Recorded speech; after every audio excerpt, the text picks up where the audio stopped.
你有没有过这样子的一个经验？当你回家过年过节的时候，打开门的那一瞬间，好像一瞬间所有的世界全部都回到你小时候那个状态，好像你所做的每一件事情，每一个人跟你之间的互动，全部都跟小时候一模一样。而这些人呢，他们的一个行为有一个固定的一个模式，那你可能在跟他们互动过程当中，不管你试着让自己变得多么的成熟或者是理智，你会发现回到家就有一种很固定的一个互动模式，而你会因此而感到非常的挫折或沮丧。所以今天我们就想要跟大家讨论一下所谓的失功能家庭里头常见的一些角色。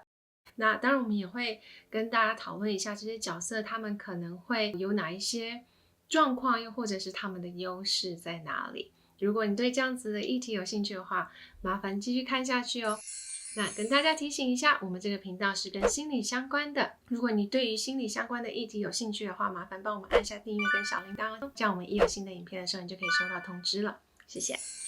有很多的家庭呢，其实是在这样子的一个失功能家庭的状态里头，每一个人都会扮演一种不同的角色，而且他们有一些潜规则，然后这些规则呢，其实是非常的严格的。这些角色呢，其实对于你是谁，你在做些什么，还有你的行为，其实都有一定程度的一个限制。那目前呢，其实有很多的研究显示了，不管你在你的生活当中有没有所谓的高成就啊，或者是高学历，这些角色常常就会容易出现在比较严重功能障碍或者是失功能的家庭里头。所以我们今天一起来看看这个系统下的那种失功能家庭对我们的影响有哪些。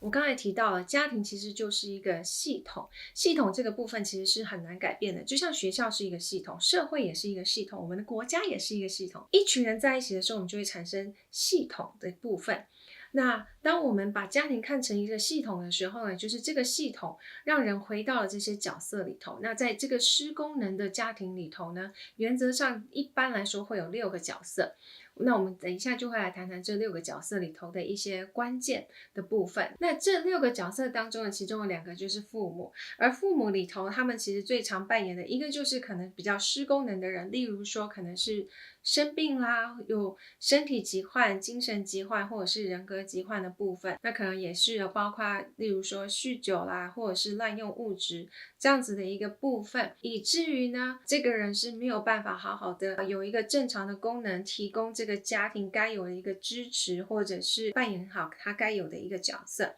而另外一个父母呢，则是我们会在心理学的里头，我们会叫他 enabler。所谓的 enabler 就是呢，我一直不断去包容你这样子失功能的状态，然后一直不断的去纵容你，比较像是一个纵容的一个状态。那另外的4个角色呢，就是孩子们之间的角色。这些孩子呢，可能在长大成人之后，都有可能发展成为，例如像是父母当中的其中一个，例如说是物质滥用啊，或者是比较有精神疾患、人格疾患的部分，又或者是呢，成为一个 enabler， 也就是所谓比较纵容的一个人。我们在临床上最常看到这些失功能家庭的部分，就是其实他们在失功能的状态当中也有各自的一个平衡点，也就是他们在彼此这样子的互动当中呢，其实已经习惯了，当你这样做的时候，我就会这样子回应，然后你这样回应的时候，这个人就会跳出来这么做。他们有他们自己一个平衡的一个状态，所以如果其中一个人想要改变这个家庭，想要改变他们的状态的时候呢，其他的人，这个家庭里头的其他人就会觉得不行啊，你怎么会这样？因为你这样子的话，我们就没有办法再做同样的事情，所以他们会希望你回到你原来的那个样子，即使这个样子是一个比较有毒性的、比较不健康的，他们还是会希望把你拉回原来的样子。那除非说你很坚持自己的改变，那么你就有机会因为你自己的改变而去改变整个家庭里头的一个动力，而家里的人呢，剩下其他的人呢，会必须要因为你的改变而有所适应，他们必须要因应你的改变而去有一所不一样的一些行为或者是互动模式。所以要改变家里的动力是困难的，但是它不是不可能的。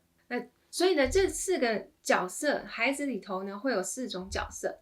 第一个呢就是英雄角色，所谓的英雄角色就是这样子的一个孩子呢，通常在家里呢就是好孩子、乖孩子，然后有好的成就、成绩很好等等之类的。那家里的父母呢，就常常会给这个英雄孩子呢很多的赞美，就说哦你好棒，然后你做各方面的都是很好的。而在外界看起来这样是一件很好的事情，但是呢，其实这个所谓的英雄式的孩子呢，其实内心有非常多的压力，因为在他们心中，他们会觉得我只能成为那个好的孩子，而背负了很多很多的压力，一个无形中觉得自己不断要去成为那个非常好的人，不断去突破自己，而没有办法有任何不好的状态，不可以生病，不可以有不高兴，不可以有生气等等之类的，他们会觉得自己必须要是好的，那他们也会不惜一切代价去维持这样子一个状态。所以如果他们有任何一些不好的行为呢，他们必须要想办法压抑，又或者是会变成一种很分裂的一个状态，就是我只能在我父母面前呈现好的样子，我知道一些行为是他们没有办法接受的，我只能用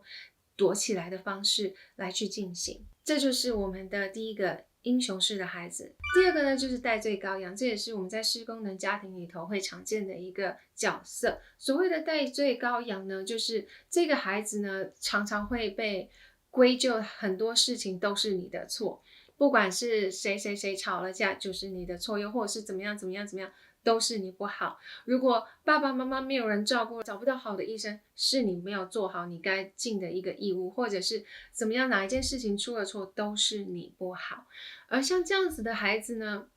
他们可能比较会容易产生的是一种低自尊，因为会觉得我好像天生做什么都是错的，我做什么都是不好的，我怎么样都是坏的。所以我们很容易在这些孩子身上看到的是，在发展过程当中，他们可能就因为这样子的一个负面的自我概念，以至于他们在国高中啊这样子的一个过程当中呢，容易会跟一些比较不好的人相处，或者是比较容易陷入一些 self-destructive behavior， 就是可能会容易陷入帮派啦，或者是跟其他人，例如说像翘课啊、不上学啊等等之类的，因为他们就是会有一种内在的自我相信，觉得我不够好。但是呢，另外一方面，像这样子代罪羔羊的孩子呢，其实也是非常有韧性的。因为他们经历过了非常多的挫折跟打击之后呢，在长大成人之后，他们反而更能够面对事实或者是人生当中的一些挫折跟打击，所以他们反而很容易，又或者是我们其实还蛮常可以看到所谓的代罪羔羊的孩子呢，最终他们其实是一个有成就，然后又是一个有韧性的一个孩子。那也是因为他们愿意为自己努力而去达到这样子一个状态，所以这个是所谓的代罪羔羊的孩子。那第三个呢是吉祥物，所谓吉祥物就比较像是小丑的一个角色。那这样子的一个孩子呢，其实就是每当家里一有任何紧张的状态的时候呢，他就会马上跳出来去缓和这个情绪，可能是跟大家开玩笑啦，又或者是不管是用其他表演的方式啦，或者是任何其他的方式来去缓和这样子一个紧张的情绪，因为他们不喜欢也没有办法接受冲突，而他们已经把这样子一个缓解冲突的一个角色变成自己的责任，所以他们会觉得这个是我应该做的，我应该要让家人不要生气，不要有冲突，他们会不断的去做很多的事情去避免家人生气。而像这样子的孩子呢，长大之后你会发现他们可能在表面上看起来很有人缘，因为他们其实是那种会逗大家开心的那样子的人，那其实呢他们所经历的就是在外人面前是一个很开心的样子，可是呢内在其实经历了非常多的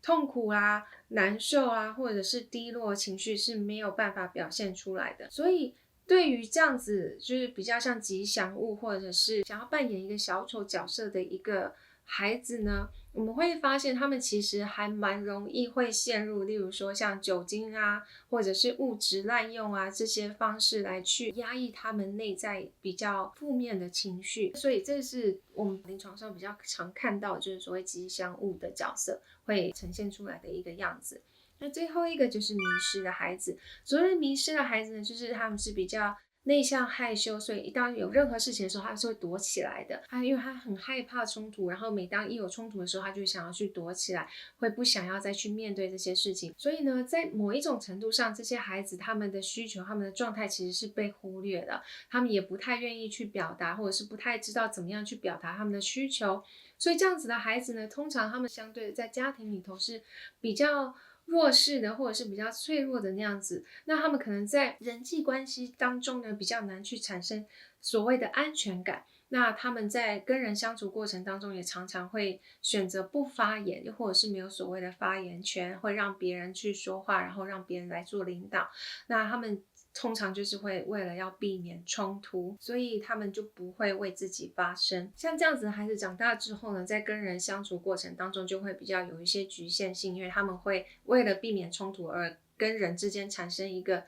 安全距离，也就是我们有一段距离之后，我就不会去感受到太多你的强烈的情绪，你的负面的情绪，我们就不会有那么多的冲突。那这是他们选择就是一个逃避，又或者是一个比较安全的一个做法，但是就没有人可以跟他们非常的亲近。那这4个角色呢，孩子的角色其实都是可以重建的，也就是我们可以透过心理治疗，在心理治疗的过程当中呢，跟他们讨论他们在这样子的家庭当中长大，对他们的影响是什么，而他们其实也有机会可以发展出完全相反的一个状况。那如果说你还没有结婚，也还没有家庭，你可以试试去看看你自己跟朋友，你在朋友圈是一个什么样子。也许你会发现你在朋友当中，你是扮演着一个好好先生、好好小姐的角色，不断去讨好大家，或者是不断去希望大家都是开开心心的，就算有任何的不高兴，都会想办法马上把它抚平之类的。试着透过自己跟人之间的关系来去了解自己是不是也不自觉的陷入某一种角色了呢？那如果有的话，也许可以再反过来问问自己，为什么我会有这样子的一个反应，为什么会有这样子的一个模式，跟人相处的一个固定的模式，也许可以帮助你对自己有更多的了解哦。那我们今天就先谈到这里了。如果你对于所谓的失功能家庭，又或者是跟心理相关有任何的想法，欢迎在下面留言。那我们下一次见喽。